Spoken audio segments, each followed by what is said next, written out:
The 1995 film holds a unique place in cinematic history.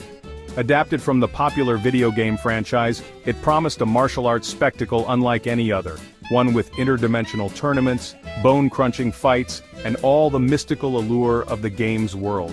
What it delivered, however, was a strange concoction of low-budget special effects, hammy performances, and dialogue that vacillated between genuinely intriguing and, well, eye-wateringly awkward. And yet, for all its glaring imperfections, the film somehow remains endearingly memorable, a testament to an era of 90s filmmaking where ambition often exceeded execution. The plot of is delightfully straightforward. Earth is on the brink of being conquered by the outworld realm. In a bid to prevent this takeover, a ragtag group of chosen warriors must win a mystical martial arts tournament. If Earth wins, balance is preserved. If it loses, well, game over. Enter the protagonists. Liu Kang, the stoic martial artist with a tragic past. Johnny Cage, the Hollywood actor eager to prove he's more than just special effects. And Sonya Blade, a determined special forces officer driven by vengeance. All are led into battle by Raiden, the lightning-wielding god of thunder, portrayed by Christopher Lambert, who apparently decided that an all-powerful deity should also possess the casual swagger of a part-time bartender. Director Paul W.S. Anderson, in one of his earliest films, shows clear reverence for the source material. The fight sequences are where the movie shines brightest, with choreography that at times genuinely captures the intensity of the games. Robin Shou's Liu Kang exudes discipline and skill, lending credibility to his character's role as Earthrealm's de facto leader. Cary-Hiroyuki Tagawa, as Shang Tsung, meanwhile, chews every bit of scenery with a malevolent glee that borders on self-parody, yet somehow works.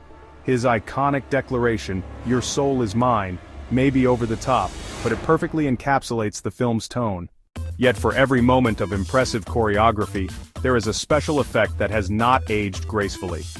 Watching Goro, a four-armed animatronic puppet, lumber around like an overzealous mascot, is both a nostalgic trip and a reminder of the limits of practical effects in mid-90s cinema. To be fair, the team did their best with what they had. The ambition behind bringing Goro to life is commendable, even if the end result veers more towards clunky amusement than terrifying menace. Where stumbles the hardest is in its dialogue and pacing. The screenplay often feels like it's wrestling with itself, unsure whether to fully embrace its campy roots or to aim for a more serious tone. Johnny Cage's wisecracks land as often as they miss, and Sonya Blade's vendetta against Kano never quite carries the emotional weight it aspires to. Raiden's mentorship moments, meant to be guiding and wise, often come off as cryptic riddles delivered with a smirk that leaves you wondering if he even takes the stakes seriously. Despite these missteps, the film succeeds in capturing the essence of what was, and still is to its fans, a chaotic, colorful spectacle where every fight matters and every character has a story to tell. This isn't high cinema, it was never supposed to be. What it lacks in polish, it compensates for with genuine enthusiasm. The cast, for all the hammy line delivery, appear to be having the time of their lives.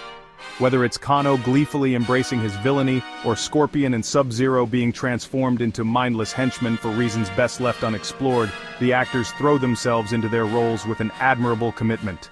Then there is the soundtrack, a pulsating, techno-driven anthem that has become almost synonymous with the franchise. The opening theme alone can incite a surge of adrenaline and, quite frankly, overshadows anything the characters might be doing on screen. It's impossible to deny the sheer exhilaration that it brings, a jolt of energy that the rest of the film often struggles to match. It is far from a perfect movie. It is clunky, overambitious, and at times unintentionally hilarious. But it is also earnest, fun, and unapologetically dedicated to its source material. For every groan-inducing line of dialogue, there is a fight sequence that justifies the journey. It is a film best watched not with a critic's eye, but with the appreciation of a fan who understands that some things, flaws and all, are worth celebrating. This was a film made for the fans by a team that believed in the power of a well-timed punch and the thrill of shouting, "Finish him." If nothing else, it is a fascinating relic of its time, one that will continue to be watched, roasted, and, strangely enough, cherished. Thanks for watching. Make sure to like, share, and subscribe. Quirky Critic signing out.